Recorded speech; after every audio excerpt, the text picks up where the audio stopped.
Town Council, and then objectors, supporters and local members. Each group will have 5 minutes to speak to the committee, after which members may ask questions of the group. The committee may then ask questions for clarification of the planning officer.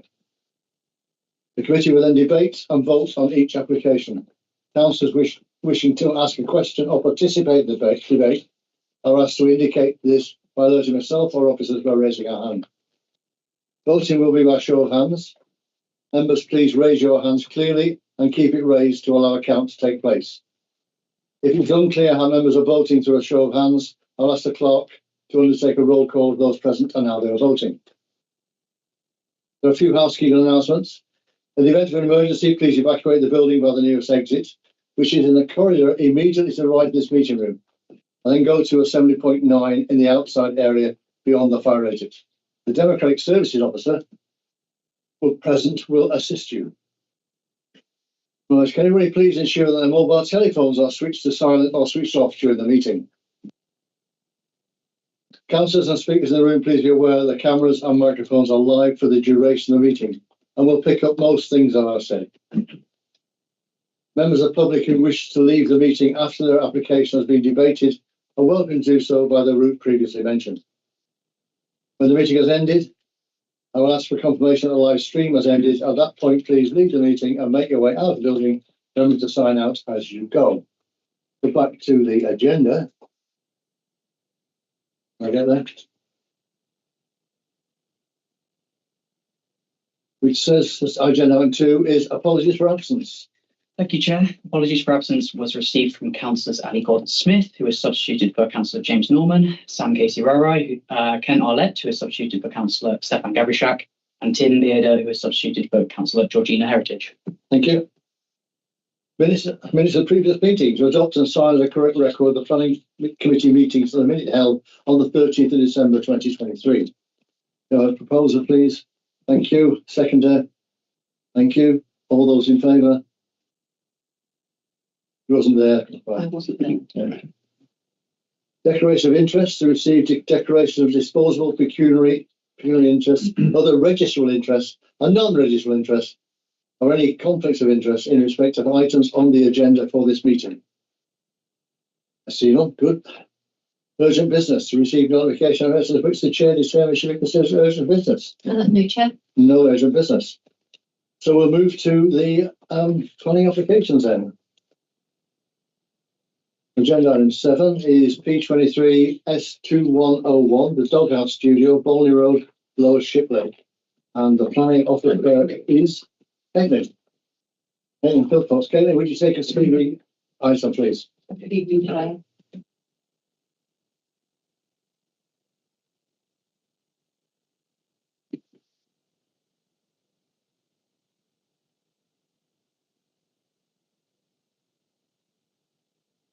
We'll get there. We'll Sorry, I was showing my whole screen.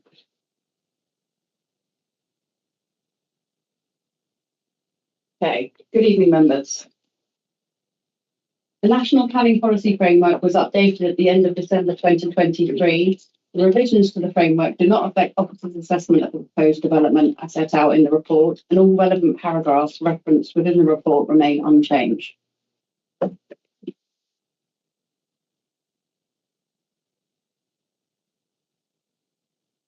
The application site contains a well-proportioned detached dwelling on a good-sized plot across the northern outskirts of Shiplake. Lying along the banks of the River Thames, the site is accessible via Bolney Road. The site lies inside of locally valued landscape and special character areas as identified by the Shiplake Neighbourhood Plan. The application site lies wholly inside of Flood Zone 3B, the functional floodplain.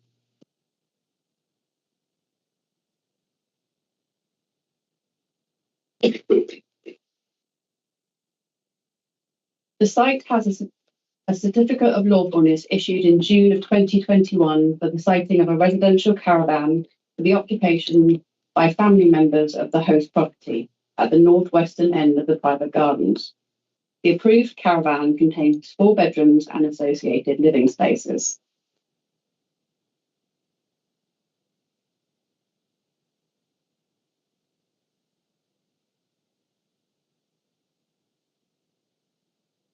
The definition of a caravan is set out in section 29 of the Caravan Sites and Control of Development Act 1960 and section 13 of the Caravan Sites Act 1968.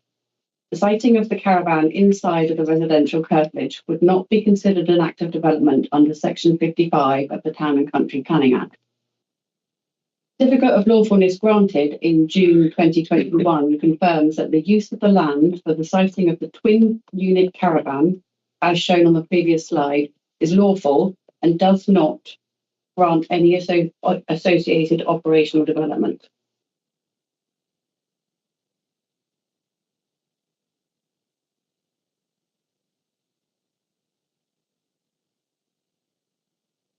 Caravan has since been implemented with additional operational development, including the provision of a large deck terrace fixed permanently to the ground. Having investigated, the Council Planning Enforcement Team consider the additional operational development undertaken have given the structure as a whole a degree of permanence, which in planning terms means the structure is now considered an ancillary residential building requiring planning permission, hence the submission of this application. I have sketched roughly on the images above the built elements which the local planning authority considered to be operational development going beyond the scope of a caravan and the parameters of the certificate of lawfulness issued at the site.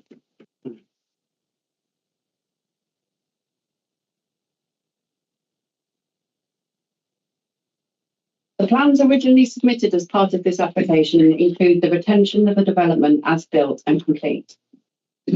On the 20th of September 2023, amended plans were submitted which significantly reduced the scale of the deck terrace. The application now seeks part retrospective planning permission for the addition of a detached outbuilding of the same design, size, scale, appearance, and use of the approved caravan, with the addition of relatively modest deck terrace and accessible ramp.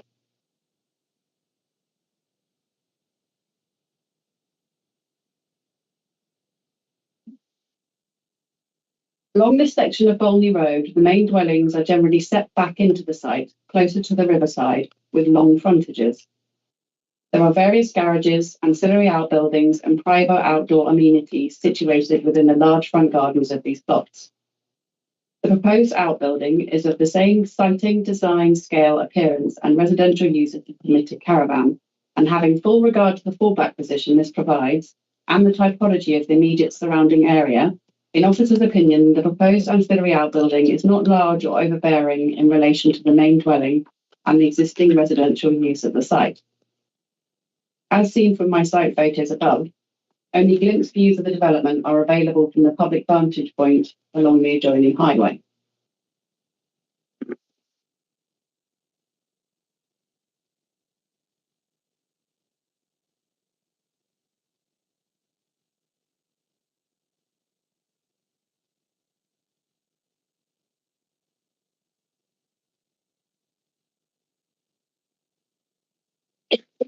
The site lies inside of flood zone 3B, the functional floodplain. In accordance with the National Planning Policy requirements and the requirements of Policy EP4 of the South Oxfordshire Local Plan, a flood risk assessment has been submitted with the application. In accordance with footnote 56 of the NPPF, the development does not require the sequential test to be applied or met. In officer's opinion, the proposed development does not include the introduction of a water-sensitive residential extension or annex over 250 square metres and does not include a net increase of impermeable areas across the site. The development will not adversely impact on the floodplain or increase the risk of flooding elsewhere. On review of the latest plan submitted, the Council's drainage engineer has raised no objections to the proposal on the grounds of flood risk or surface water drainage.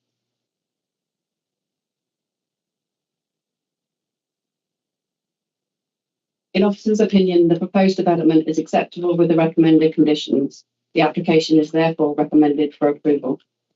Okay, thank you, Caitlin. We'll come back to you now with some questions. Right, I have one speaker, which is Councillor Fiona Galton-Fenzi. Are you there, Fiona? Hello. Can you hear me? We can hear you and we can see you. Okay. So, lovely. Thank you. Well, good evening, everybody.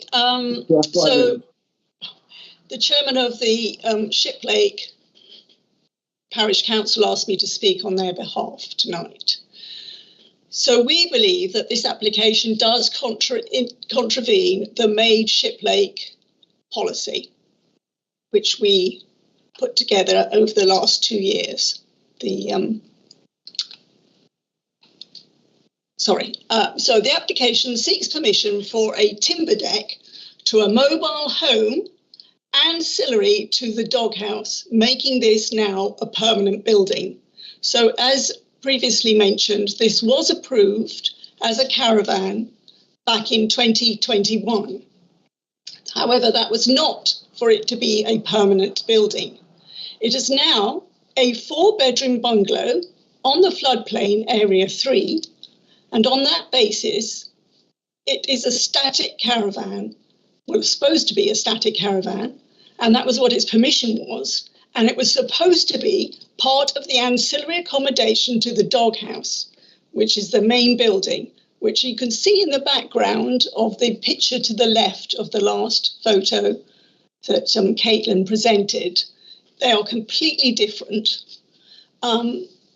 What has been built is a heavy-duty timber bungalow on a raised platform and now with extensive decking.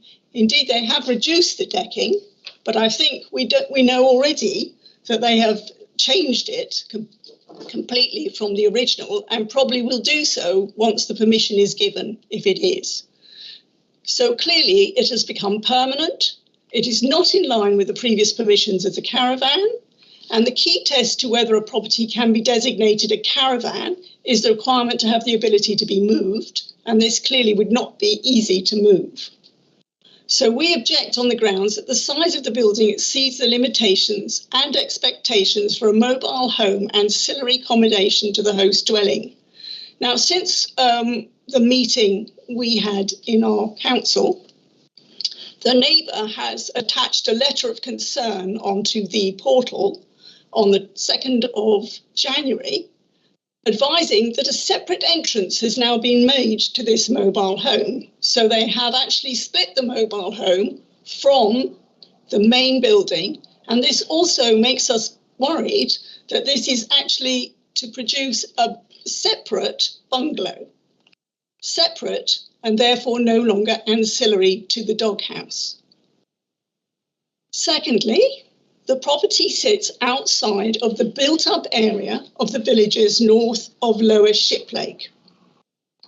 We therefore believe that it is covered by SV2 rural housing, and that policy states that the development of additional dwellings in the open countryside will only be supported if they are necessary or suitable for a countryside location, consistent with the policies of the plan and the development plan for the district and appropriate as defined in the National Policy Planning Framework. I'm not sure we are of the belief that the SNP policy was not taken into account in the officer's proposed acceptance of the plan, because we believe this does not meet the requirements under the banner of suitable. So the property currently is located in one of our designated special areas. That's Special Character Area 3, which says very low density, detached properties in extensive grounds. This is not, it has been made detached now because it's been separated from the ancillary doghouse. So I suppose from that point of view, you could say it was separate. However, planning permission is required. Development, including extensions, alterations and redevelopment within residential areas of special character. And this is supposed to take into account the size, the scale, the layout, the type, the sizing, the detailed design and appearance. And they should be... Sorry? That's 30 seconds. Oh, 36 minutes, sorry. So we're worried that this does not come under the special characterisation of the area. We would also say it is concerning that it is containing a precedent for others to build and then look for retrospective planning. And I suppose that's really basically it. We are concerned, as is the neighbour, that this is the beginning of the end of our special character area. Okay, thank you very much, Councillor. Committee, has anybody got any questions for Councillor Galton Fenzi? I see none, so thank you very much for your presentation. Thank you. Okay, thank you. Right, the ward councillors are Lee Rawlins and Mike Giles. Have either asked to speak? I don't see them. I just wonder who the guest mic is up there. Do you know who that is? No, No, I haven't received any indication. you haven't received a request. Mike Giles, are you there? I see not, so we'll move on. Okay, so we'll move back to the planning officer, to Caitlin. Committee, I'm sure you have lots of questions. I have questions. When's a caravan not a caravan? Yeah. It is a caravan under the Caravans Act.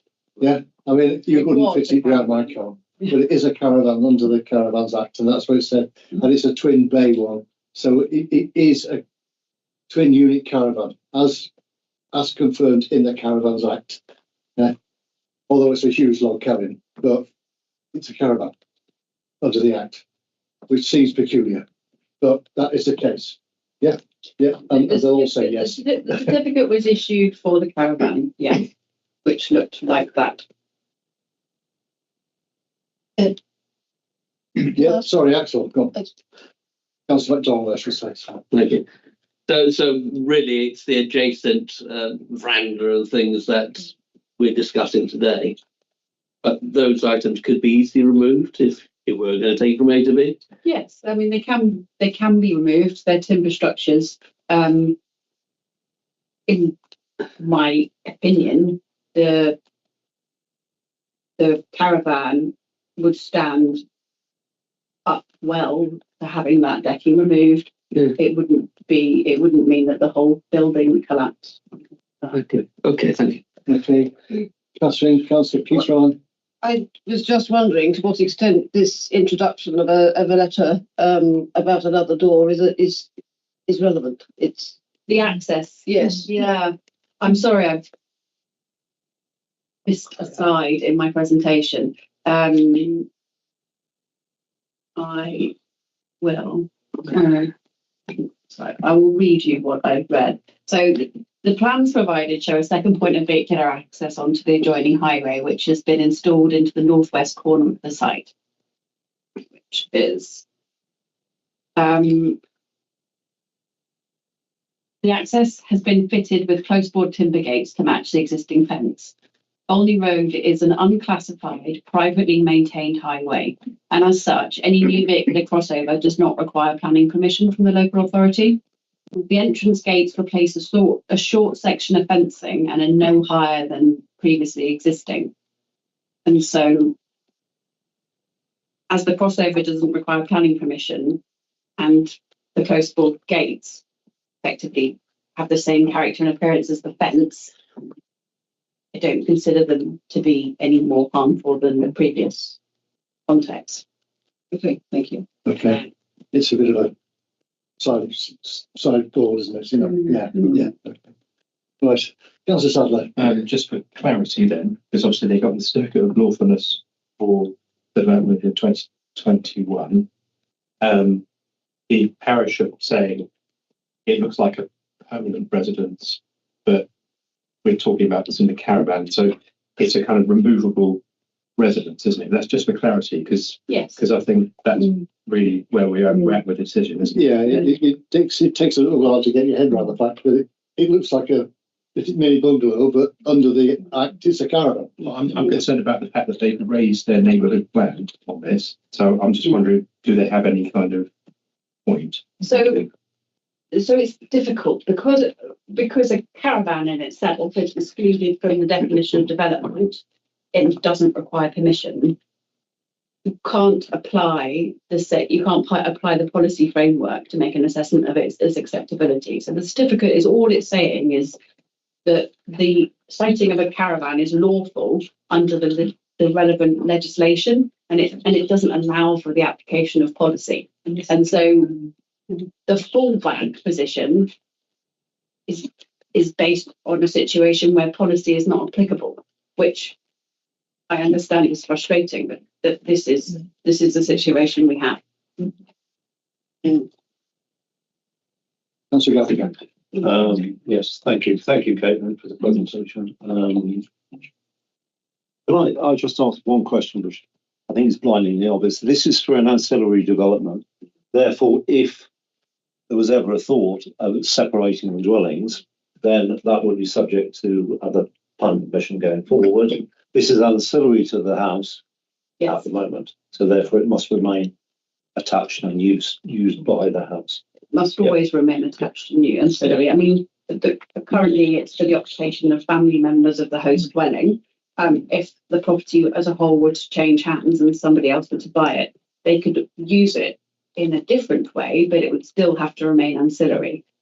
There is no possibility of it becoming a dwelling independent of the host dwelling without planning permission.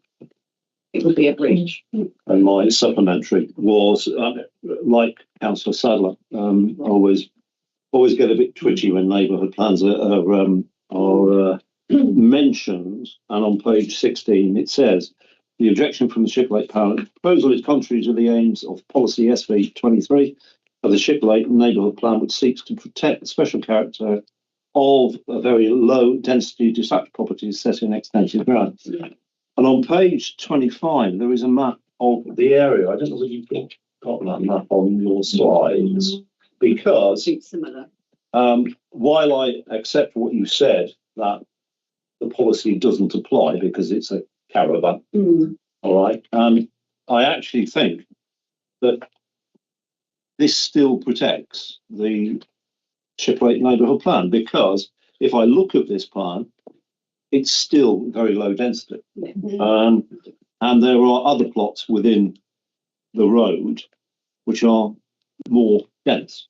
So therefore, I would say that we actually are ticking the Shipplake neighbourhood plan box, even though I respect the council that spoke earlier that it wasn't. So, thank you. One really quick question. This reminds me of my mother's situation. The services, electricity, water, sewage, they all come from the main house, do they? That's a good question. Because then that'll make ancillary. You just can't have that separate then. Well, I think so.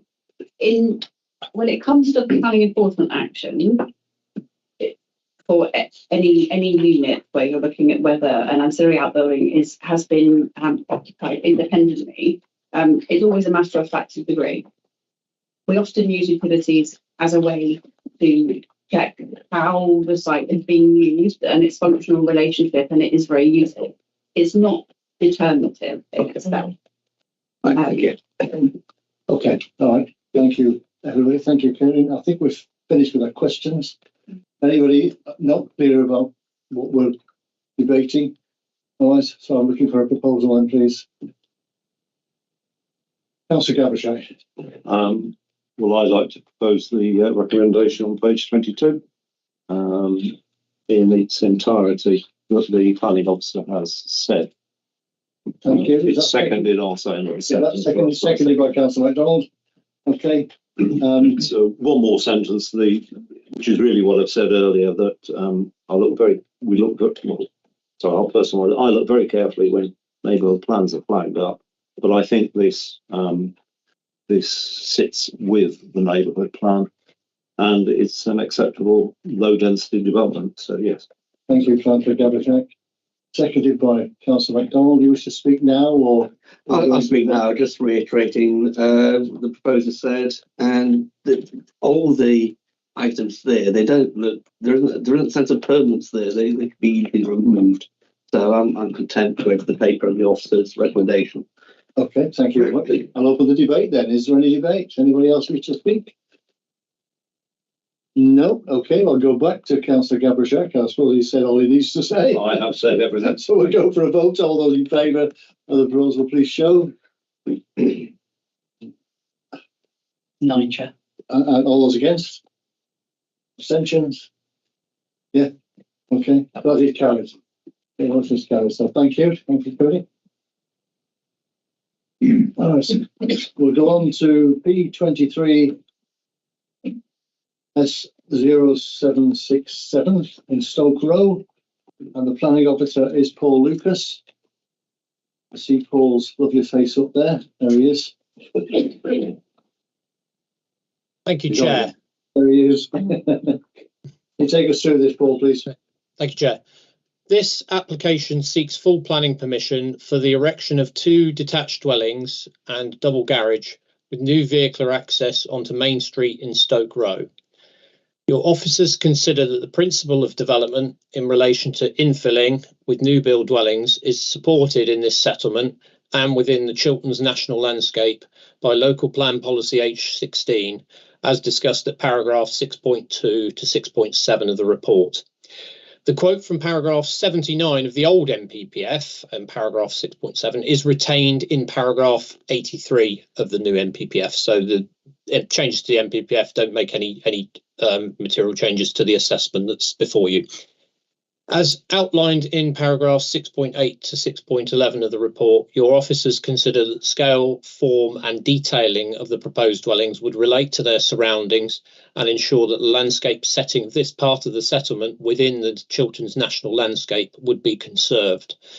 Your officers consider that the interrelationship between the proposed plots and their neighbours would be acceptable in respect of light, outlook and privacy, as covered in paragraph 6.12 to 6.14 of the report. In the expert opinion of the local highway authority, the proposed access and parking arrangements would not give rise to conditions prejudicial to highway and pedestrian safety in compliance with Local Plan Policy Trans 5. In addition to the on-site flood mitigation measures, the Council's flood risk and drainage engineer is satisfied that the proposal would act as a flood alleviation scheme for existing off-site surface water flooding on Main Street. Your officers consider that this would be of sufficient public benefit to outweigh the lack of a sequential test. Matters relating to drainage, tree and hedge protection, landscaping, protected species, energy reduction and external lighting could be dealt with through the recommended conditions. Your officers consider that the application would comply with the relevant development plan policies, and on that basis it is recommended that planning permission is granted. Thank you, Paul. Committee, any questions? See none. Okay, I'll go to our public speakers. Sorry, Chair. I think there was a... Yeah. Oh, sorry, James. Councillor James Lorry. How, you said potential flood mitigation for the area. How was that actually... You have to address it to Paul. How was that actually determined? So sorry, Chair. We'll come back to officers. I think we'll come back to that later. Okay, actually. yeah, that's fine. I can answer that when we're at the right time. Yeah. Yeah, we'll come back to that. Yeah. Sorry, we'll go to Roger Clayson and then Councillor Mike Steen. I've got you both or just once? I see Roger Clayson. Yep, I'm speaking. Mike is acting as my wingman. Okay, you have 5 minutes between you. Yeah. Darius. Thank you, Darius. Good evening. Good evening, councillors. Let's crash on. We believe that the development is in a rural setting and it's not within the village planning envelope, although we don't have a village plan, but we are going for a neighbourhood priority statement. The plot is surrounded by undeveloped rural land and can't be considered as infill. It's not a brownfield site as it's only ever been grassland. The current flooding of Main Street is caused by water that flows down off the hills, and we have serious concerns about flood mitigation. There are ponds proposed in the mitigation plans. Who is to maintain the ponds? Who is financially liable? And what happens to Main Street if the ponds are not maintained? Why is there a cattle gridding involved in this plan? Diverting water from the back of the site to the front is not feasible. Slide 2, please. There's been a report stated in the plan that we've never seen any response from.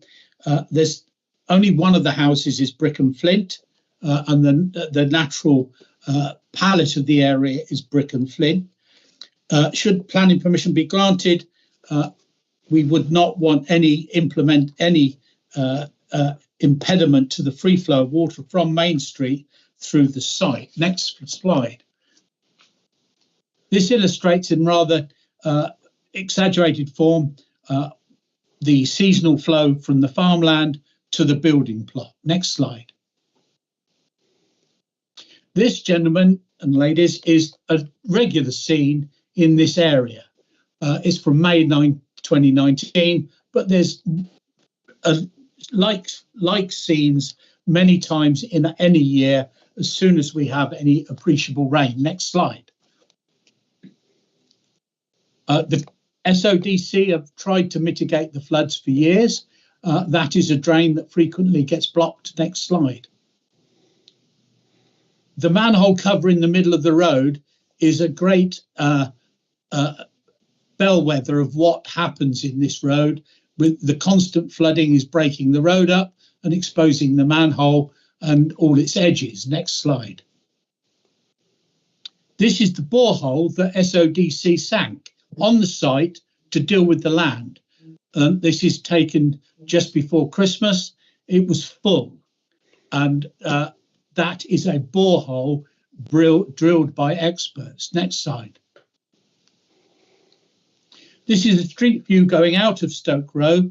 The site is on the left, and it details the rural nature of this part of the exit of Stoke Row. And it also shows the field on the right where the flooding begins. Next slide. This is the neighbour site. How on earth we can have infill when we have a farmer's yard, I do not know. Next slide. This is the rear view of that site. Next slide. This is the culprit. It's on the right-hand side of the road going out of Stoke Row. It is where the Fields Pond and gradually leak into the road, or if it's exceptional rain, as we've been having lately, flooding into the road. Next slide. This is the aerial view. It shows you the typography of the land north of the site, with the flood flow coming down to that to the far corner on the right hand of the picture. Next slide. This is the newly erected boarding that was installed prior 30 to seconds remaining. Planning permission being granted. Next slide. The rear view entrance of the site. Next slide. Next slide. That's the site as it now and with the gradient. Next slide. Our concerns, it's not infill. There's a flooding risk to the new homes, particularly if the pond management company doesn't work. I think your time's up, Mr. Clayson. Thank you very much. Okay, well, I'm only a few words from the end, so that's it. Okay. Committee, has anybody got any questions? Councillor Gavrish. Yes, just one. Thank you, Roger, for that presentation. Could you go back, or whoever's working with slides, go back Gareth to is the landscape view, please?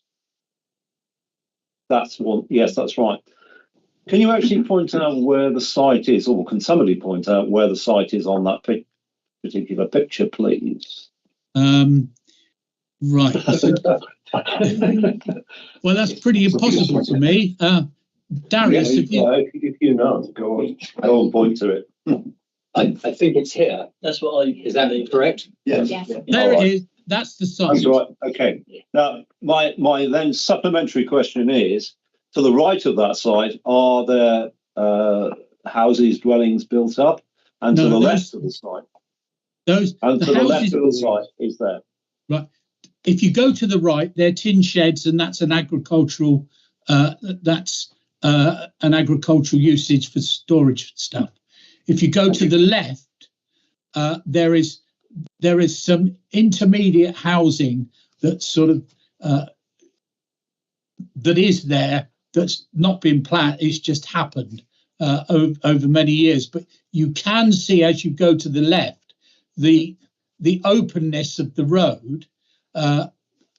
There are further houses on Stoke Road further down that road to the left, but we have on coming into Stoke Row you have you have 4 fields, of which this is one of them, adding to our view. Thank you. And one final question, Chair. The village centre of Stoke Row is to the right of this particular picture. Yes. Yeah. Thank you. Okay. Thank you very much, Mr. Clayson. Thank you both for your presentation. Okay. James Crossan-Allman, you're a local member. Do you wish to speak as a local member or as a committee member? I don't wish to speak as the local member. Okay. And Joe Robert, I haven't seen from where from. So we'll go back to the planning officer, go back to Paul Lucas. I think we'll have some questions for him. Mr. Clayson, please could you turn off your camera as well? Thank you.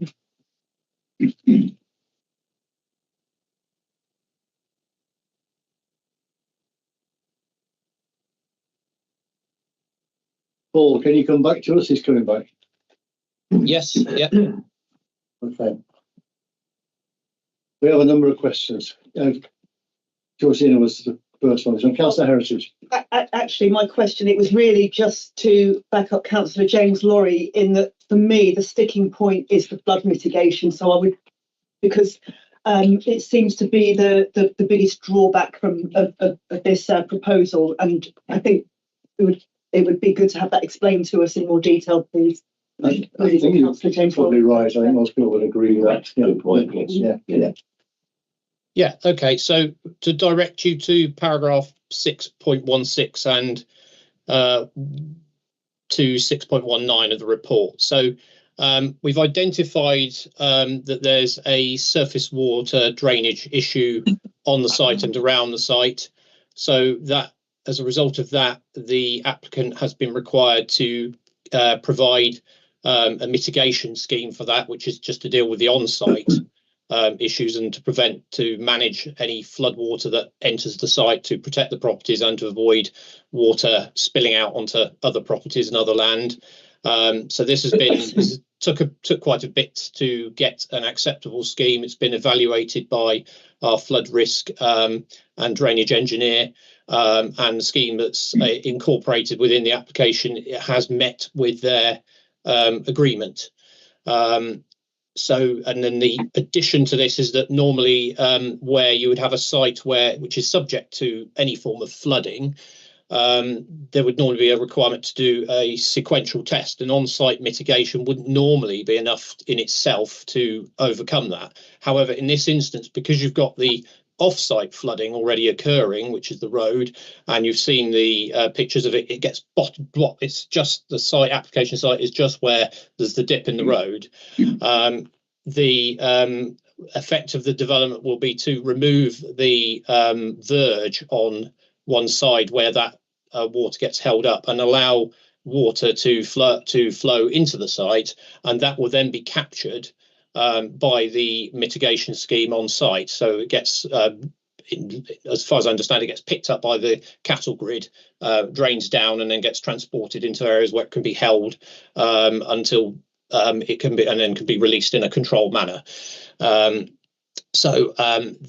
has basically been agreed by the applicant, and the flood risk drainage engineer has recognised that this is a benefit of the scheme, and effectively it means it acts as a flood alleviation scheme to a certain extent, and therefore that militates in favour of the development and outweighs the the harm to the of not having carried out a sequential test. If you didn't have the development, you're still going to have the ongoing flooding problems, and it's clear that other measures that they've tried to do to sort it out, the drains, and it's not been working.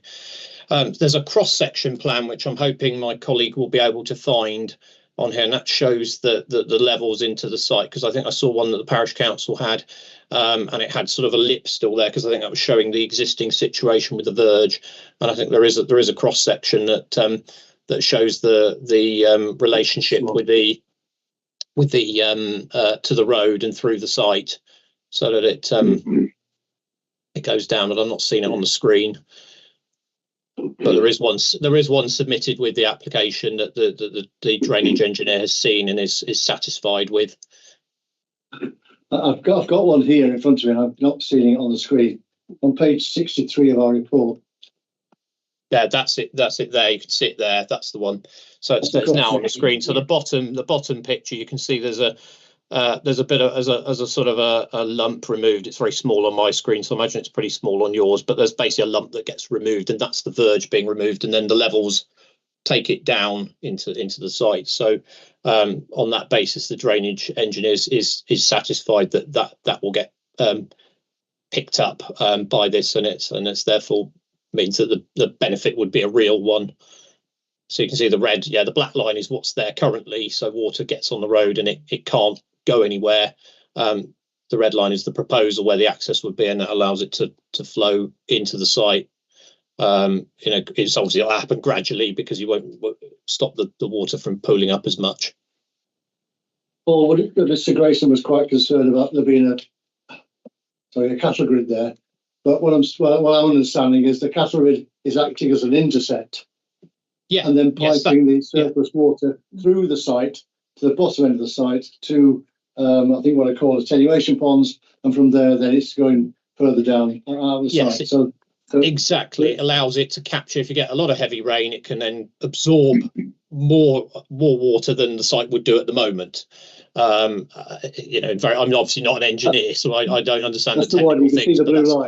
That's how I understand it. Yeah, that's the idea. So it takes it from an area at the front of the site to the rear of the site where it can be contained, and the drainage engineer is happy with that solution. There was a withdrawn application previously, and the site area for that was small, and one of the changes they made was to increase the site area to allow that part of the site to be brought in, so that they could accommodate it.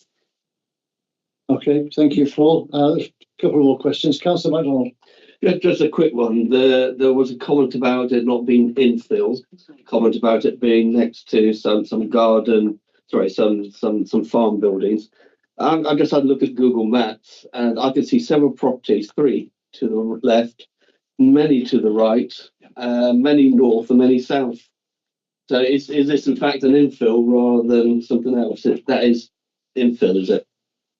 Well, this is the position that the officers have taken, that we consider it is infill. I do understand where the parish are coming from.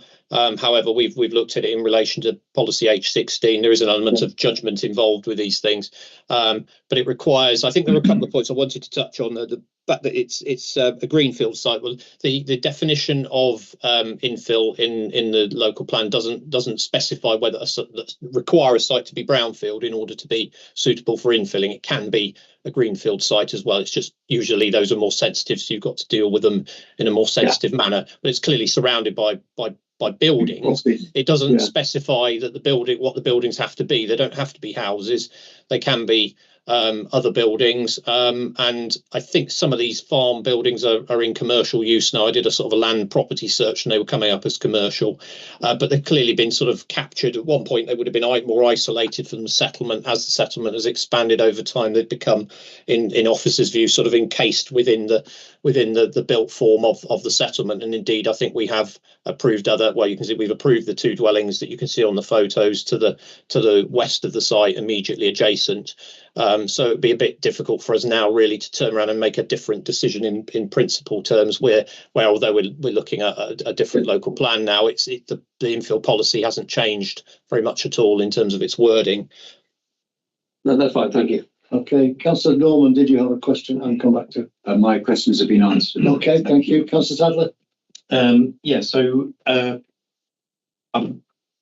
realise I'm not a drainage engineer, so I'll just put that out there. But I do understand what a dip in the road is, and I do, and I just referring to the comments as well that you made about the interceptors taking the water to a certain extent is the word you used. So I'm just slightly concerned about that. We do have a dip in the road. We have the field that to the north side, which slopes down towards the property to this dip in the road. Can you just explain the interceptors? Are these pumps? Are these going to be? Is this going to actually need to be powered and therefore pumped away in order for that to work?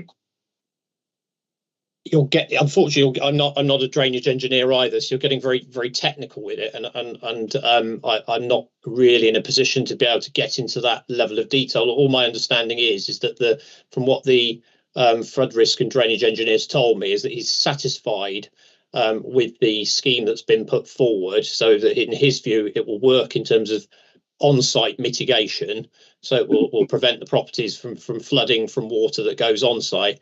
And he's also satisfied that any water that comes onto the site from off-site as a result of creating the access and allowing water to flow from elsewhere that would otherwise be held back, he also feels it would be able to accommodate that as well. Otherwise, when I would have shown him the cross-section plan, he would have raised concern about it because the system's not going to be able to cope with it. So he feels that that the system will work. What I can't explain to you is how the system will work because it's way above my level of understanding. Okay, Councillor Gavashack. Yeah, just one quick comment. Paul, thanks for your help on this. The parish councillor mentioned the local architectural vernacular, which is brick and flint. And he also said that one of the houses design is brick and flint. So presumably the other one is not. Or what are the two buildings as designed? Are they brick and flint? Both of them? So is that you're talking about the properties to the west, or are you talking about the? I'm talking the design of the new houses. The new ones, Plot one and right? Plot two, the new ones. Okay, one of them has a brick and flint finish on the external, and the other one has a brick finish. So the assessment that officers have made is that we consider that that's an acceptable finish, given that reasonably reflects the exterior finish of other buildings in the locality, which are a mixture of brick and they have flint detailing on them as well. The two properties to the west of the site, one of them is a brick property and one is a brick and flint property. So they are both in keeping with those as well. Okay, thank you. Councillor Norman. Well, according to the parish councillor, the applicant was allowed to claim that this was a brownfield site. You did state that this doesn't make any difference in planning terms. Can you just reiterate that? Yeah, this is in terms of our infill policy. So the infill policy H16 in our local plan, the definition that's given of what constitutes infill doesn't explicitly require a site to be brownfield or greenfield. It requires it to either be within a built-up frontage or closely surrounded by buildings. So it's possible for a site to be either brownfield or greenfield and fit within that definition. So it had no planning outcome, the fact that it was claimed to be brownfield. I don't believe in this instance it makes it's a key point. It's obviously relevant in the sense that it's got there are more trees on the site than there would have been if it was a built-up site. It affects the biodiversity analysis, it affects tree protection, it probably affects drainage as well. So it does have implications, but not one in terms of a key policy requirement in terms of the principle of development. Thank you. Okay, are there any further questions of the officer? I see none, so thank you very much, Paul, for your time and presentation. Thank you. James, where are we going now? We're going to a proposal, please. Councillor Ben Manning. I propose go with the officer's recommendations. Officer's recommendation. Is that seconded? Yes, Councillor Keith Rowland. Yeah, okay, thank you very much. Wish to speak, or need to speak? Yeah, just to address the two main issues that seem to be whether it was infill or not and the flood risk. Infill, I think we've agreed it's a bit of a judgment call, but certainly looking at it, there's buildings to either side, so I think it's quite reasonable to go on that side. The big thing for me in terms of the flood risk, we've all acknowledged we're not engineers, but at 6.19 on the report, the actual engineers have said the proposed development will result in a significant benefit to the wider community in reducing the impact of flooding. So I think for me that weighs in terms of being something we should agree to and go with. Okay. Yes, So wish to speak now or come back later? I simply agree with the points that have been made. I think they make the case. Yeah, okay, all right. So we're open for debate. Is there any debate? Councillor Sadler.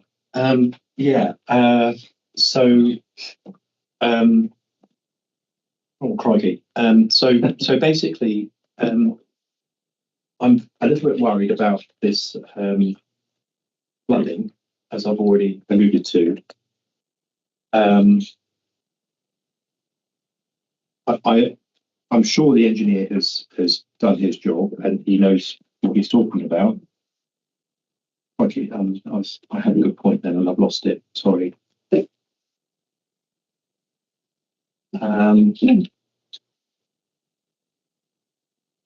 is an issue that, so with the drainage, if we add housing to that level, which is below the level of the other ones, I'm not sure where I'm going with it. So okay. All right, we'll move on. Councillor Gavashak.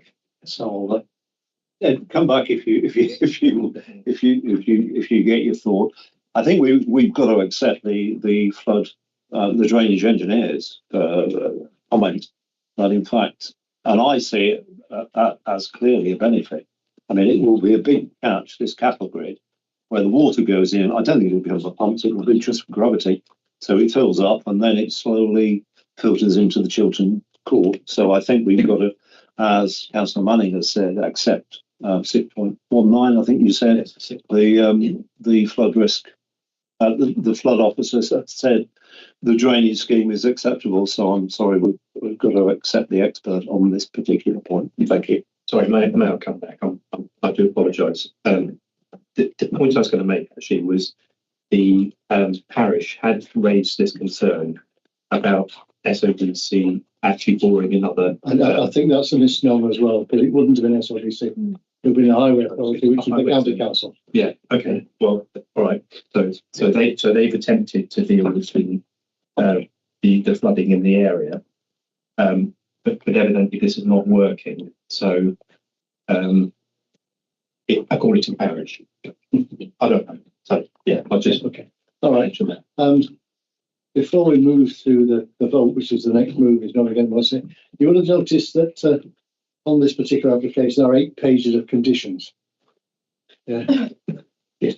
And the reason being that we will now get the full conditions rather than the brief shortened versions that we used to get. So although it takes up 8 pages of paper into one, I think it's good.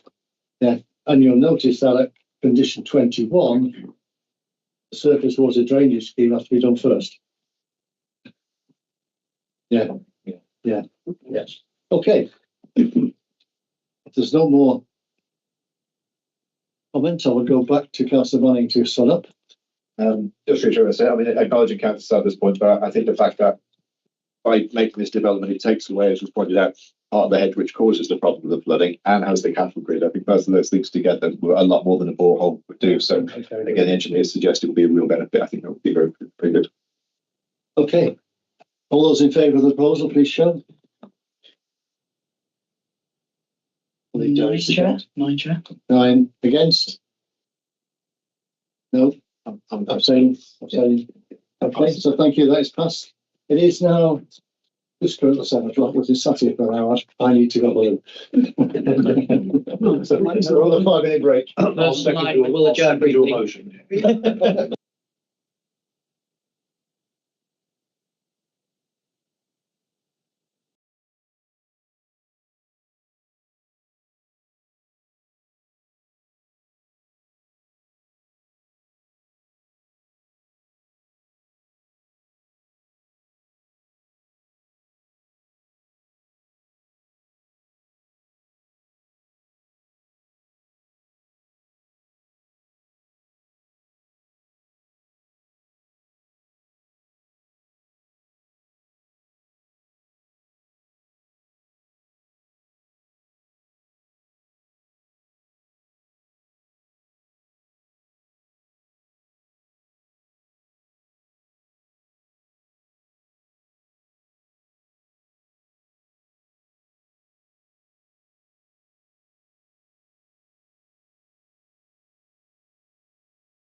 Yeah, they're an independent. They're an independent.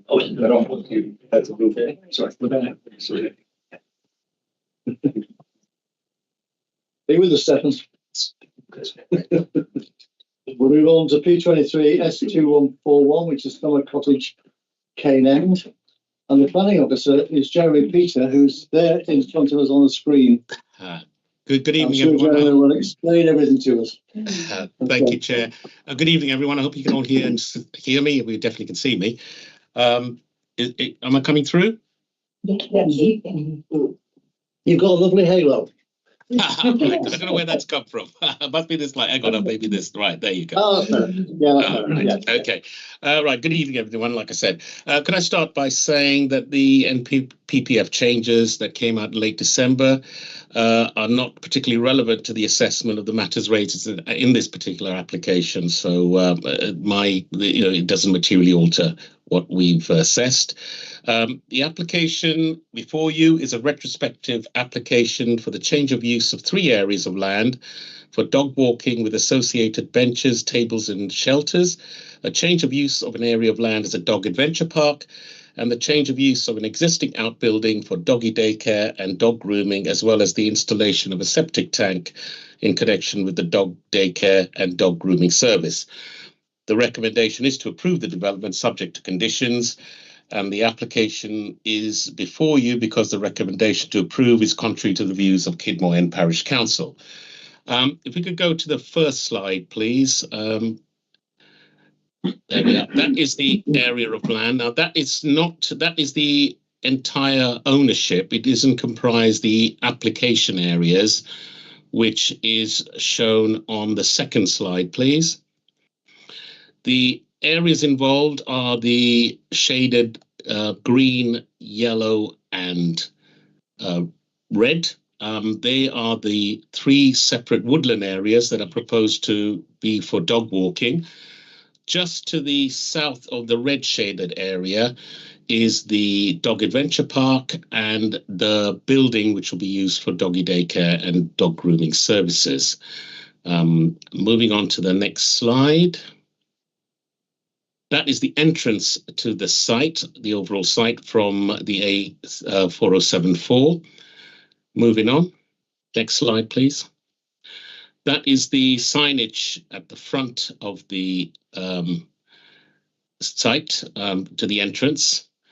Next slide, please. That is the entrance to one of the walking areas, Chapel Woods. As you can see, there's fencing around that at the moment with a separate entrance. Next slide, please. That is the entrance to Wallaby Woods, another of the woodland areas. Again, please note the fencing that's around there and the entrance gates. Next slide, please. This is the view from Oak Park. There is an entrance there. I didn't manage to get that photo in, unfortunately. It came up quite blurred, so I left it out. But that is to the other wooded and the last wooded area. Next slide, please. This is the entrance to the adventure.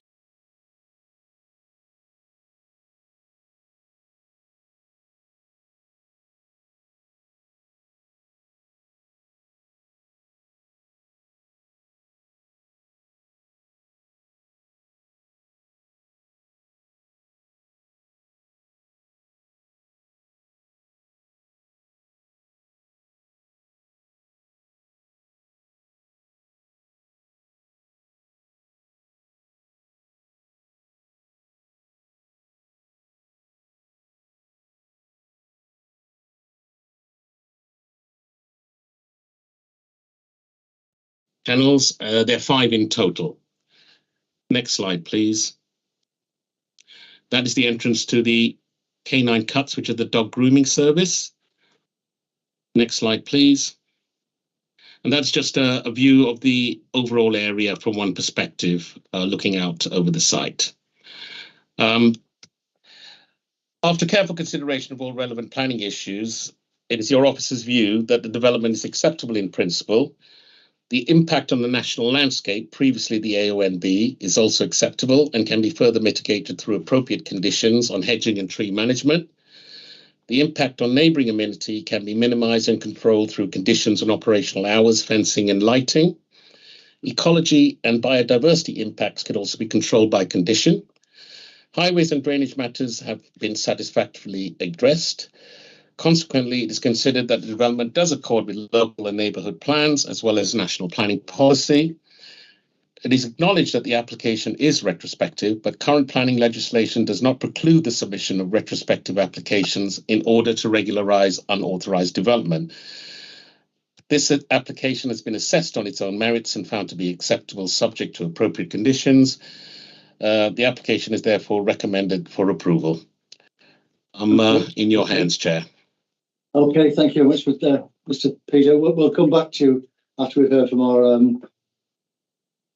representatives.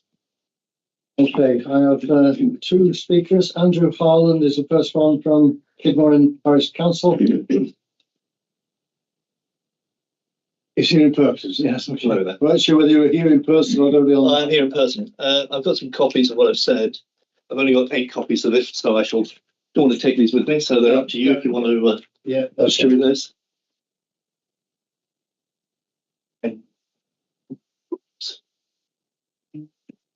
There's no timer on, and you have your 5 minutes exceed to start speaking. Exceed my time. Anyway, thank you. My name is Andrew Holland. I live in Tokens Green, and I'm a member of the Kidmore Parish Council Planning Committee, and I'm representing the council's view, which urges the SODC to reject this application. We've already stated our strong opposition to this application, and our views remain unchanged. We feel it's the responsibility of the Parish Council and the SODC to support and represent its community and to help facilitate appropriate development where it is deemed in the interests of all that community. So, on considering this retrospective application, one might feel that it has all the hallmarks of helping an individual to develop a reasonable and legitimate business, which the Parish Council might have supported, and which it appears in the SODC report does support, as we've just heard. However, from the information I'm about to share, our concern based upon the historic activity and approach by the applicant, who has consistently ignored planning procedure and misled me personally in a recent visit over existing activity going back over 3 years. This application for planning is the latest in a long series of retrospective planning applications demonstrating the complete disregard that the applicant has had for the planning process. The SODC needs to consider its views on this application, which will result in the creation of a commercial site. This commercial development is at odds with the vision and objectives of the adopted Kidmore End Neighbourhood Development Plan. And this development is unsupported by the Canaan community and is in conflict with the parish objectives, which oppose inappropriate development in an area of outstanding natural beauty. Indeed, all the users of this site presently have to access it by van or car. This increase in the carbon footprint contradicts the OCC policy in response to climate change. And these activities will increase traffic on an already dangerous section of the A4074.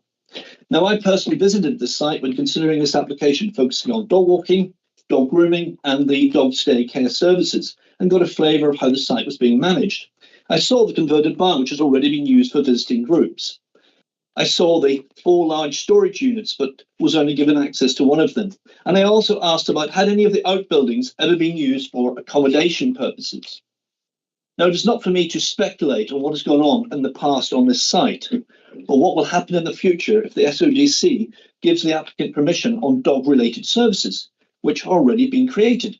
And it appears with no advice or indeed inspections to ensure that the safety of users, neighbours and dogs are being adhered to.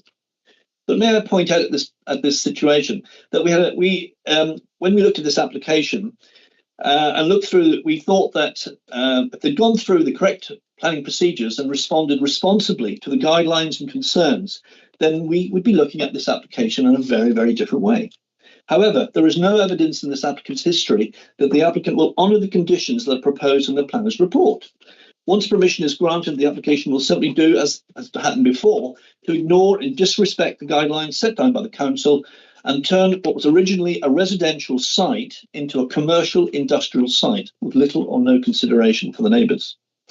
The SODC needs to be prepared to put into operation a comprehensive monitoring process dealing with the issues over increased traffic and access to the site on the 4074. It also needs to look at the number of dogs being set free on this site with concerns over existing noise, safety and hygiene, and not forgetting the inappropriate times given on the potential commercial activity in the SOD report, should this go forward.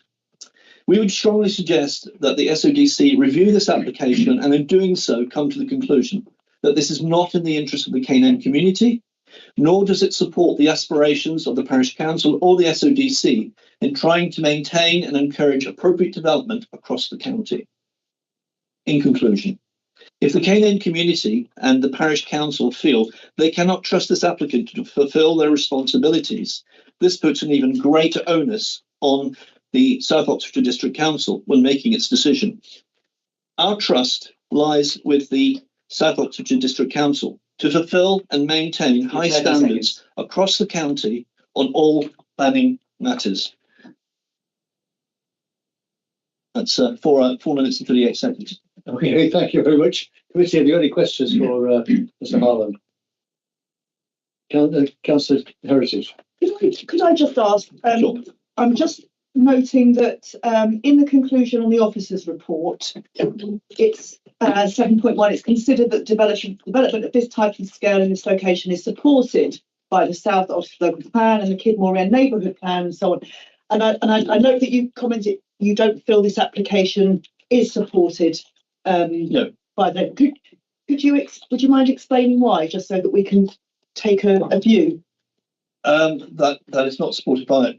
What people feel, and I give the expression of the community there and the parish council, is that it sits in a rural area, and it's not just a case of doing some aesthetic changes to a site.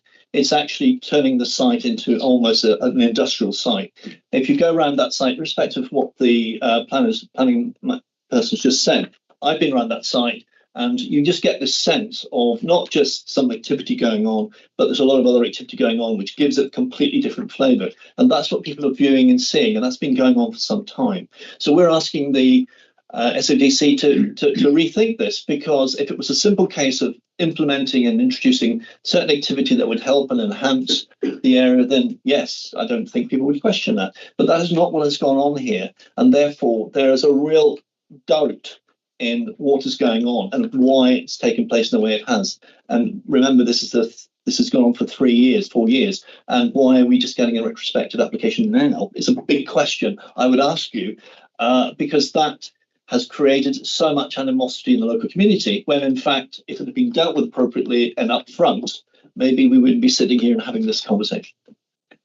Okay, any further questions? Is the woodland we've seen, has that been maintained well since?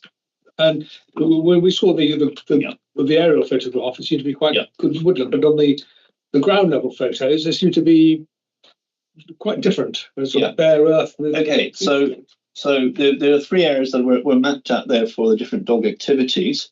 The reason I can talk about it is because I personally have used that once myself, so I know the site from a personal experience a number of months ago. But in the area next to one of those, a lot of the trees have been cut down, and been removed for whatever purpose. Again, there was retrospective planning and permission to do that, and then that has been sorted. But again, this is the sort of thing that's gone on without any kind of approach to the SODC or anybody else. So there's been a change of woodland. You can dispute its fabric, but also there's an area where there's a lot of woodland on one side where dogs are released. And again, there's been a lot of issues there about hygiene. Is things cleared up properly? Sorry, if you answer the question. So basically, yeah, with regard to the trees, there is a general fabric that's supported, but there have been changes that have taken place on the site over a period of time, and there has been retrospective planning to have that changed or improved. And I know there's been installation of new trees put in, but they're not of the same calibre that was there before. Councillor Keith-Rowland. You pointed to concern about hygiene on site. Yeah. Perhaps you could elaborate on that. But the other thing that I would like to know is what are you getting any noise nuisance from the site? Yeah, I mean, the issue is there's a tendency for companies to turn up with their vans of dogs, a lot of dogs, and they're let loose. And they run around and they're quite noisy. I'm commenting on what people have experienced, people who use this area around it for dog walking and so on. So they're they're complaining about the noise factors, the hygiene factors and so on, possibly inside. But of course, what's at the back of people's minds is once you then have a daycare centre, with dogs in kennels and so on, reasonably close to certain properties, then that's going to increase. Now, to try and reduce that, there have been some very industrial type fences you saw in some of the images there put up, and everyone's going, hang on a minute, this does not fit the fabric of a residential or rural setting. This is more of an industrial setting. And again, people are looking from the outside and they don't like what they see and they don't like what they hear, pretty much. Thank you. Councillor Norman. Is this, how many years has there been a canine business there? Well, from what we know, it's been around for at least 3 years, but I think you can ask the applicant that in more detail. Be asking the officer. Oh, sorry. But I'm asking you in the first place. And has that, is this the first time this is any application for commercial use of the site at all has been applied for? There have been different applications for different things. One to do with a house that's been refurbished there. And again, some changes were made there and that had to have retrospective planning to complete that. I don't have a full background of all the applications. All I do know is that this has gone on for a period of time and in relation to different activities. But as far as we know, there's been no application for, so as far as I know, been no application for barn conversion. That was included in one of the first applications I saw for this site as part of this process. And there's been nothing about the sort of dog services that we're talking about now. I think this is the first major application. Okay. Thank you. Thank you. Can I point out to Councillor Norman that there's a full list of planning applications in your pack? It's age. Yep. Oh, 0.3.3. Yeah. Full list of all previous planning applications there. Yes, indeed. Okay. Thank you very much, Mr. Harlan. Thank you. Oh, sorry, I've got one more talk. I'm just looking on the planning application. I don't see any other objections from residents. I mean, unless you can. I don't see any other objections. Yeah, that's interesting. I think that's not something you can answer, really. That's one for the planning officer. Yeah. Okay. Page 76. Okay. Page 76. Yeah. Okay. Sorry, I was looking at the side. But thank you, Mr. Arnold. Thank you. Okay. An objector now, which is Camilla Skinner. I believe she's virtually.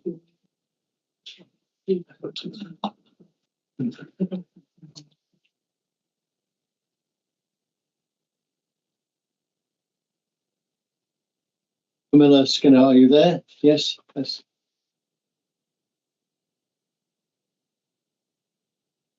Great when it works, isn't it? System.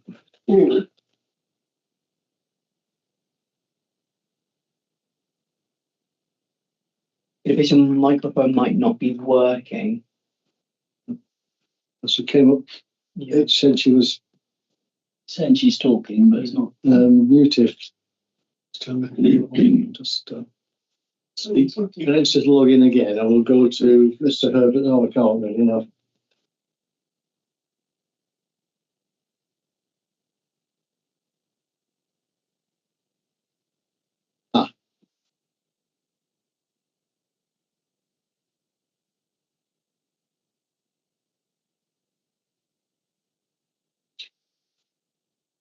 Yeah, I don't know why it's not working, I'm afraid. I suggest maybe if you try leaving the meeting and coming back, then we can move on, I think, to the support and then maybe come back to if that's okay with you, Chair. If you can hear us, can you leave the meeting and come try and get back in again? Meanwhile, we'll go on to the next speaker. Obviously, you heard us. So. Yeah, okay. All right, so I go on to the next speaker, which is Simon Herbert, who was the applicant. Okay. Never done this before, so it's going to be quite nervous. Right, and you have 5 minutes, starting when you speak. So I'll start now. Okay, my name's Simon Herbert. I've lived at Summer Cottage now for just over 10 years. I've always gone dog walking there. The whole time I used to live in Goring Heath, and I did it there for 10 years, a pub called the King Charles Head. Now, when I moved into this property, we had a felling licence, and the Forestry Commission told us we could move trees out the middle. They were called silver birch. They overseeded and they took over the land. The Forest Commission made us take them trees out and we replanted over 500 new trees, oak, beech and wild cherry. We tried to order the trees, COVID kicked in, we had to wait for 2 years for the trees to come through. They came through last year. All these dog parks are monitored. I live there. There is dog walking companies coming in, and they're the dog walking companies used to walk at Gallery Common, just down the road from me, and they would walk in fields, they'd walk in public places. I did dog walking for 25 years, and dog walking companies can turn up in any public place, let 6 dogs at a time, you cannot stop them. Now they come to my place, they sign a contract, it's all monitored. If you check our website, it's all going through a booking tool, terms and conditions. There's no dog waste on my land, none whatsoever. There's bins at each gate, which the enforcement officer, even the planning officer's been round. It's taken away each two weeks and it's taken away by Biffa. There's no dog waste. There is building activity going on. I've been trying to build a house for 7 years on my own. I'm a carpenter and I've recycled every bit of materials. These fences you're talking about on my site, they're called slats. When we took the trees down, we saved all the wood and we've used that to go around near the woods. I recycle everything. I've got beehives that I planted a orchard for the bees. We have wildlife in our woods. Our ecology report, we had a lady come round. She said 2 hours. She was there for 5 hours. She was amazed that we have tawny owls. We have red kites in our nest. People what use my woods. We have deaf people. We have blind people. We have disabled people. People have got dogs and they don't want to go to the public places but they're concerned about their safety. So they book online and they use our woods.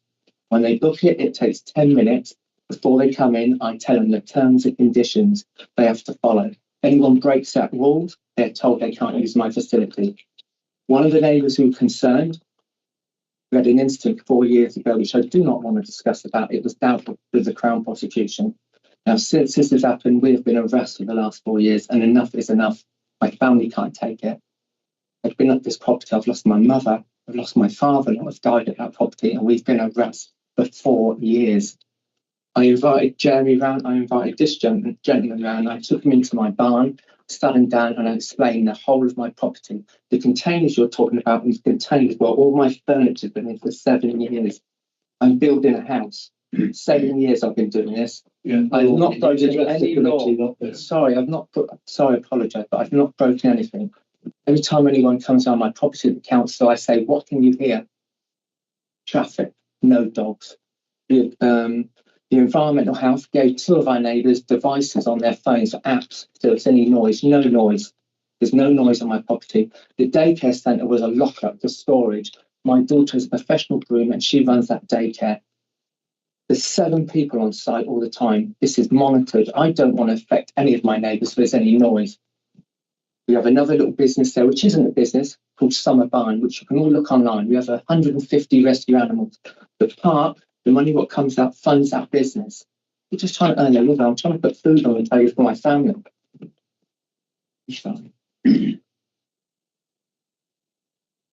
just trying to explain that I'm not doing anything wrong. I thought I was doing a good thing by getting these dog walking companies, because I was one of them, trying to bring them in a safe environment. They're monitored. It's all fenced off. Dogs are safe. 2 cars park in, 2 cars park out. The gates are open in the morning, 7 o'clock in the morning, so people can come in. Then I shut them at night so it's safe and secure. We've had no incidents with any dogs.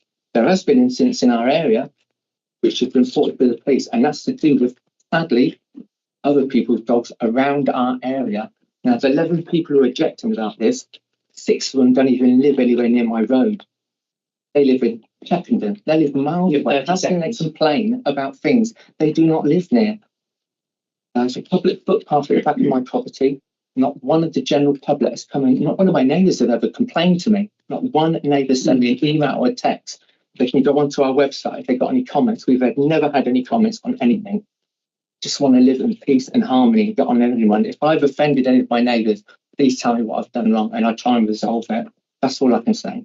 Thank you, Mr. Herbert. As a committee, have we got any questions? See none, so thank you very much for your presentation. Thank you for my time. All right. We'll try to go back to Camilla Skinner. I see her there twice now. Yeah, I'm here now. Can you hear me now? I can hear you. Yeah, do you need to see me? It'd be nice to see you. Can your other account please leave? I think it's causing echo. That's it. Right, we can see you and hear you. Yeah. Yeah. There we go. Okay. All right. Okay. So you have 5 minutes from now. Okay. Okay. My name is Camilla Skinner and I live at Kempwood in Cane End. I'm speaking to you on behalf of all the residents affected by all land owned by Mr. Herbert. Traffic flow and quantity has notably increased on this notoriously dangerous road. It has affected levels of safety for the residents. Traffic slows and queues as users of Summer Cottage wait to enter that entrance, with sudden braking from speeding traffic, particularly on the bend by Old Farmhouse. The speed limit increases to 50 miles per hour just past Summer Cottage entrance. This increases the risk of further accidents at the junction by Deadman's Lane. The traffic report commissioned by Mr. Herbert is not accurate and shows evidence of bias. It should be subject to independent scrutiny. The traffic report was done in January and June last year. Canine Cuts and Oscar's Daycare didn't open until the end of July, so the figures don't relate to that. The cars regularly enter our driveways when lost, which causes inconvenience and is an unacceptable invasion of privacy, as well as driveway wear and tear. Oak Park causes the most distress and worry. Fencing is inadequate in height and never maintained. Police and safety officers regularly are notified. Currently, at the rear of Chapel Woods, the fence line is unstable and not attached to the posts. It has been like that for at least 3 months. I personally had a situation, 3 bull mastiff dogs, each weighing best part of 50 kg. They nearly had the fence to the ground. I was utterly terrified. Professional dog walkers with 10 to 15 dogs regularly use Oak Park. The incessant barking both day and into the night affects everyone, including those that work from home, being more prevalent in the summer and spring months. The daily noise, aggravation and stress-inducing impact from dogs charging at the fence line, snarling and barking shouldn't have to be tolerated. Numbers of users is far greater than stated, with no mention of weekend puppy training classes.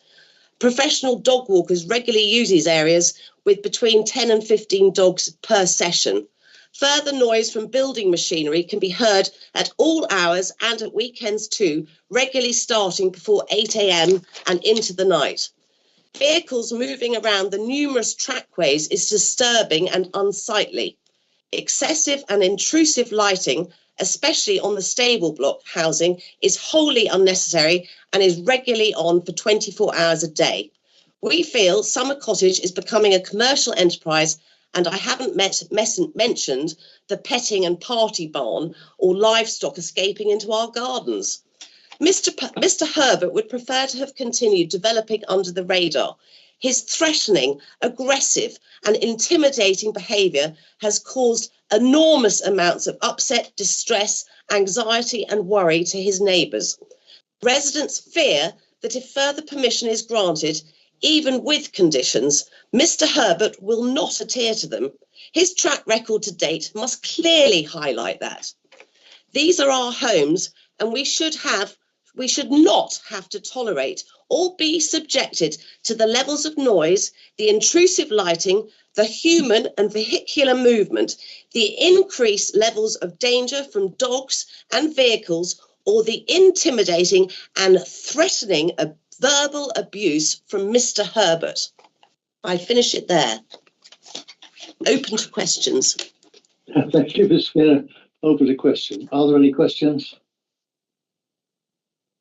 I see no. Yes, Councillor Gravishak. Thank you, Mrs. Skinner, for that. Can I ask just where you live in relation to yes, the I live at development? I live at Kempwood, and the land that we own at the rear of our property is adjacent to Oak Park. So what distance are you from the development site? I walk past it at least, well, twice a day. So I pass it 4 times a day on average. Yeah. But what is the distance from your home? I haven't been out with a tape measure. It's roughly will do. Sorry? I was just saying an estimate of distance. That was all. I'm not very good at estimating it. 100 yards. Okay. Thank you very much. Thank you. Okay, there's no further questions, so thank you for your presentation. Thank you. Thank you for eventually getting through to us anyway. Yeah. Right, very difficult subject. I must say, committee, we must concentrate on this application and disregard any previous applications or any previous issues on this site. Concentrate on this particular application. We'll go back to. Sorry, I think we have the ward member. Oh, sorry. My fault. That's all right. The ward member wishes to speak.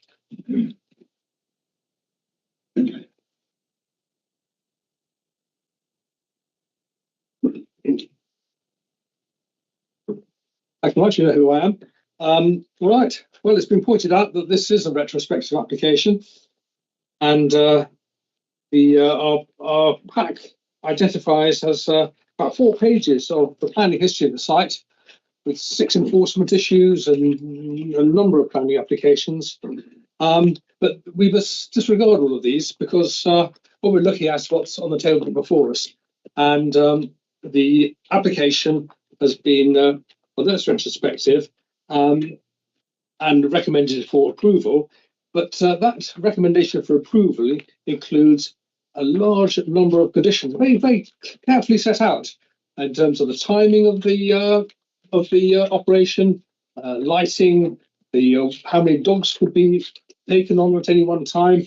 You know, these are commercial dog walk things, so it can only be 10 dogs at a time. But it all sounds good, doesn't it? It's going to be nice because the applicant is going to comply with all these conditions. But is the reality that he will? I don't know. I would further just point out to you that this is a commercial development in the a landscape area. I'll call it the area in because that's so I can remember it more easily. The policy, the national policy in terms of AONB is the developments should protect and, where possible, enhance the countryside, the landscape. And you have to ask yourselves, does this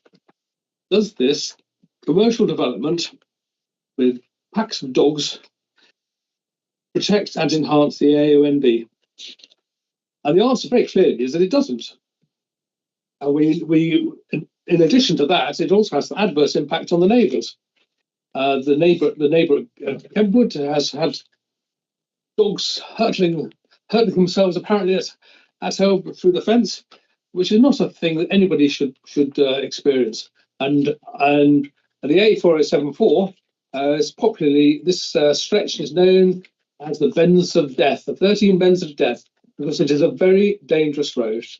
And the more we have these incidents whereby people are turning in and stopping suddenly and looking for this dog care area, it's give rise to more accidents, which we already have been incurred. So, how should you consider this application? I'm pleased that the Germany Peters has set out a very clear list of conditions that should be there, but I have my severe doubts as to whether this applicant will be able to comply with them, despite the best will in the world. So I would ask that we refuse this application. Thank you very much.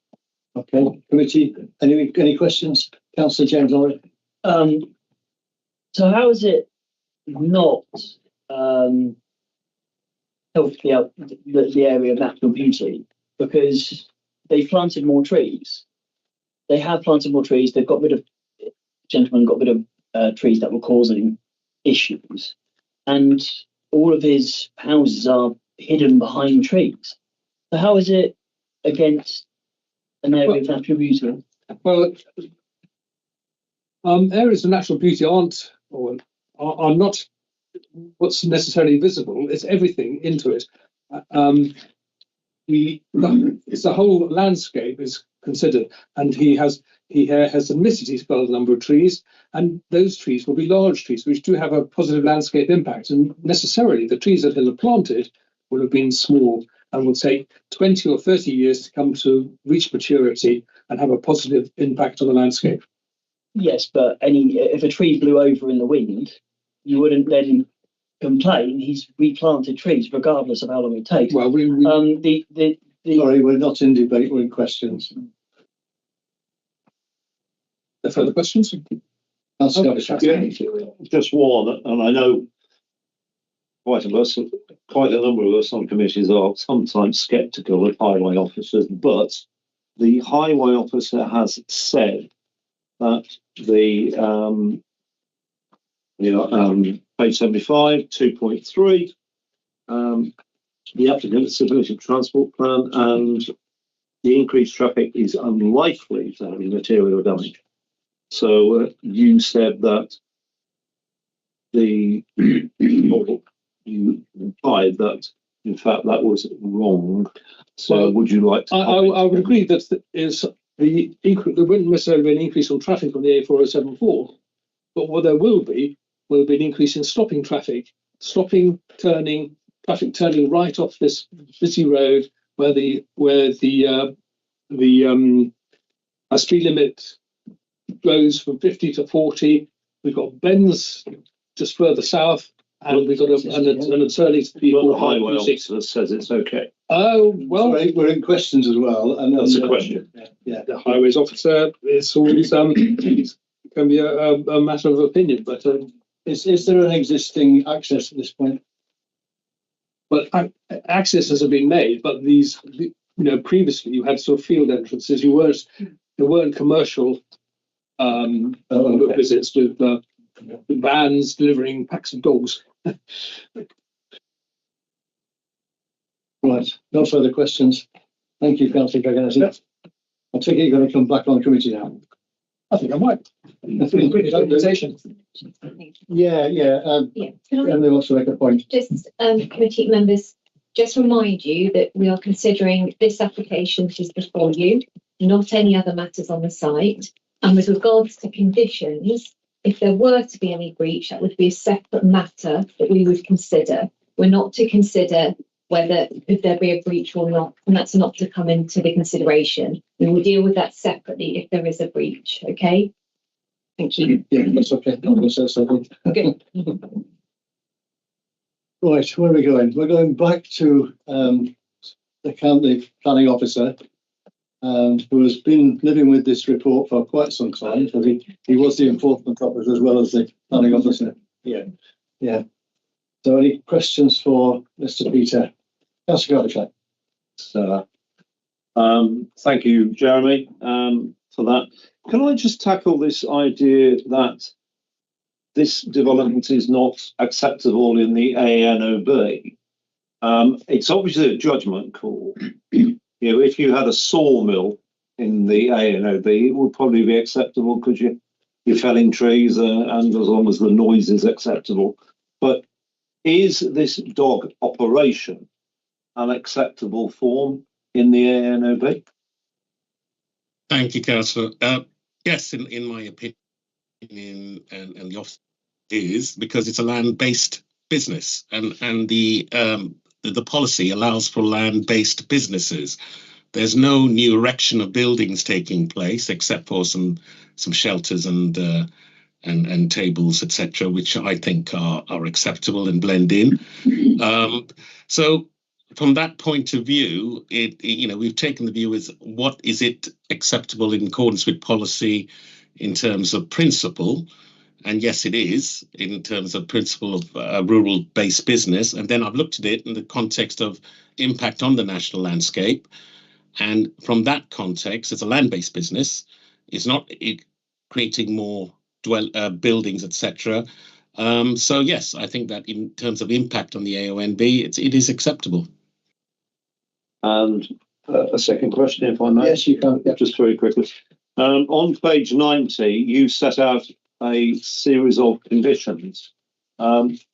Have you had any conversations with the applicant as to whether these conditions would be acceptable or not? I have had some, and he's indicated that they would be acceptable. Thank you, Chair. Okay. Councillor Fitzgerald. Could I ask you, please, Jeremy, what sort of weight you've given to disturbance for the neighbours? One of whom has been fairly vociferous about the issues of noise and so on and so forth, and also feeling intimidated. I've given. Sorry, go on, Councillor. Apologies. No, generally the principle of neighbour amenity, please. Yeah, I've given it a very considerable consideration, because obviously that was one of the reasons why, as an enforcement investigation, we were asked to look at the site. And I was in consultation with our environmental health colleagues who have also investigated the noise and other issues regarding aggressive dogs, and they didn't feel there was any substance to the allegations as well. And I have been on site on several occasions whilst the dog walking companies, etc., were coming into the site, and I did not note any excessive noise or aggressive behaviour from any of the dogs. Okay, thank you. Okay, any further questions? Councillor Heritage. I just wanted to ask that the neighbour in question seemed very concerned about dogs on the other side of the fence. What sort of restrictions are there going to be on the type of fencing to ensure that it is not, strong enough, sufficient enough that neighbours won't feel at risk? When I walked around the site, I noted there was fencing there, which I considered to be adequate. However, because I have obviously got concerns to make sure that it's maintained and looked after in a proper fashion, I suggested to the applicant that we would impose a condition asking for details of fencing to be submitted that would ensure that it is of a fit and proper standard, fit for purpose, and can be maintained. Hence the condition that I'm proposing as part of this application. Yes. And also, just because it was another point that was mentioned, the answer is probably here, and I apologise if I've missed it, but I just wanted a bit more information on the parking provision, because there seem to be concerns. I do understand that highways have agreed with the application, but I just wanted to have a better picture of why cars are queuing up, or what the parking arrangement is, or if weight had been given to that. The access to the site is quite long. There's plenty of room on the site for parking and circulation of vehicles. The individual vehicles go into the wooded areas themselves behind the gates.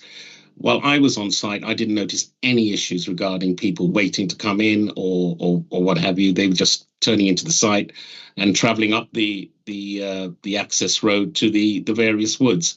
There's, like I say, plenty of parking available on the site itself.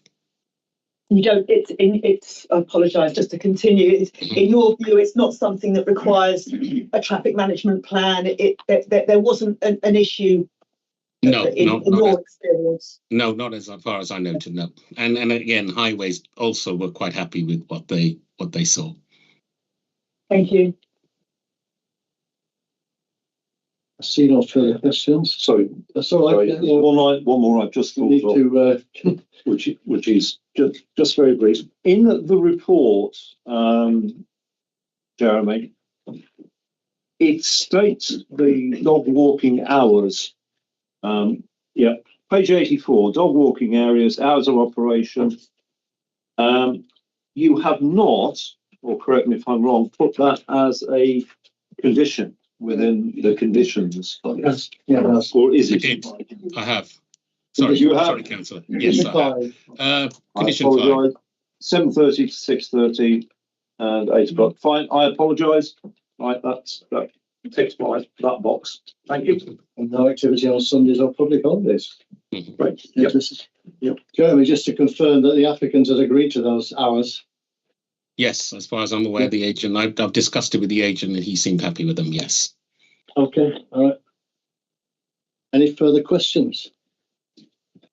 See no further questions, so thank you very much, Jeremy. Okay. Thank you. Right. What are we going to now? I'm going to a motion. I need a motion. Yeah. Councillor Gabishak. I'm going to propose that we go with the officer's recommendation, and if seconded, I'll say a few more words with the conditions laid out on page 1991. Okay. Seconded. Seconded by Councillor Norman. Councillor Norman, just to speak now or after the debate? You're right. I can speak now. Yes, speak now. Yeah. The point is that you only get one speak. Yes. Can I chip in my tip anywhere first? I'll let you have your proposals first. As a proposer, just very, very briefly. It seems as though the planning officer's been on site and has satisfied himself that this activity fits in with the ANOB, and it is a rural land-based activity, as the officer said, and I think that's a strong reason for approval. And there are a whole series of conditions, and I would urge the applicant just to be mindful of neighbours, and if there is anything you can do over and above these conditions to actually minimise the concern of neighbours, then please do. So I propose the recommendation. Thank you, Councillor Gabishak. Councillor Norman. So far as I can see, we've heard a lot of history about this site and a lot of concerns about the future behaviour. We're not allowed to take any of that into account. That's right. So far as I can see, the planning officer has done a thorough job and covered all the angles. I don't think that a business in the AONB is required to enhance the AONB. It's merely required not to cause any harm to the AONB, which is a very different thing. I can't see how this causes harm to the AONB. Councillor Dragonetti mentioned briefly felling trees. Felling trees with a felling licence is entirely legitimate. I should just point that out as a woodland manager of 40 years experience. And there are always conditions attached to felling licences. So far as I can see from the evidence, the site is well run. It doesn't have any of the kind of signs of poor management that you might see. There is clearly a huge demand for this kind of service in the area, and if these dog walking managers do not use this site, they will use other sites, and this appears to be an appropriate use. And as for the highway concerns, this is a 40-mile-an-hour speed limit there. The fact that some people choose to go faster than that is, a widespread national problem that people exceed the speed limit. If they're adhering to the speed limit, I think it should be perfectly safe, and I'm very familiar with this section of road. Nothing further. Okay, thank you, Councillor Norman.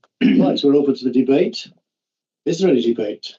Councillor Manning. I just want to say I agree with the motion, but I think it is worth acknowledging that it is a very tough one, and a lot of the issues, I don't necessarily disagree with the issues that have been arisen, but my view of this is, in terms of what we can make a decision on, everything is there for us. A lot of the issues that have been raised seem to be environmental health, enforcement, possibly Oxford County Council to change the speed limit, the police, all of which have been notified. So it seems to me there is nothing that we can or should take into consideration for refusing. The big issue, and it was mentioned earlier from one of the speakers, that had the applicant approached differently, they may have viewed the application differently, which again suggests the issue is with a personal relationship, which is beyond our control, but not beyond the control of the people involved. I would say, hoping they listen to it. Thank you, Councillor Manning. Anybody else wish to speak? Councillor Sadler. Yeah, I'm also minded to go with the motion, and I just want to pick up on Councillor Gabishak's point about that. Well, it's been said by everybody actually. The importance of mending those relationships. There were some very upset people there. I'm sure they had some points, and they should be listened to very carefully by the applicant. Okay, good. Any other comments to make? With that, Councillor, I would like to say, I didn't support this application. I do thank the planning officer for the excellent set of conditions that he's put on. If we do have to accept, if we do, I can grant consent. I think these conditions are about as good as we can get, and I think I'd like to thank Jeremy very much for doing such a good job on this one. It's been a long saga. I think I'll echo those thoughts, and I'm sure the committee will echo those thoughts to Jeremy for his report, because he spent a lot of time and effort on this one. Okay. No further comments. I'll go back to Councillor Gavroshak as a proposal of the motion to. Just to sum up, thank you, committee, for the comments that you've already said, and I know that planning applications can cause angst between neighbours. We have to, and we have listened to all of the speakers on this particular application. There is nothing in planning terms that we can do to refuse this application. And I think you're quite right, Councillor Manning, that the planning officer and Councillor Bledson, planning officer has done a very good job on this. It's obviously taken a lot of care visiting the site and actually coming up with really good conditions that there are. And I would just hope that the neighbours get together if they possibly can and talk, because there may well be things that the applicant can do to actually just help things along and minimise the anger and the angst.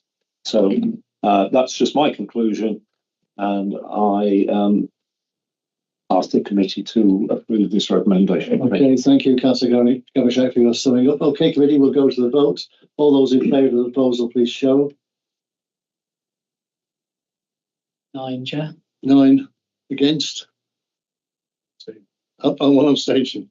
Okay, so that is passed. So thank you very much, committee. Thank you for the first one of 24. Thank you, Jeff. Yeah, I've seen the schedule, and we're going to meet every 3 weeks. Lovely.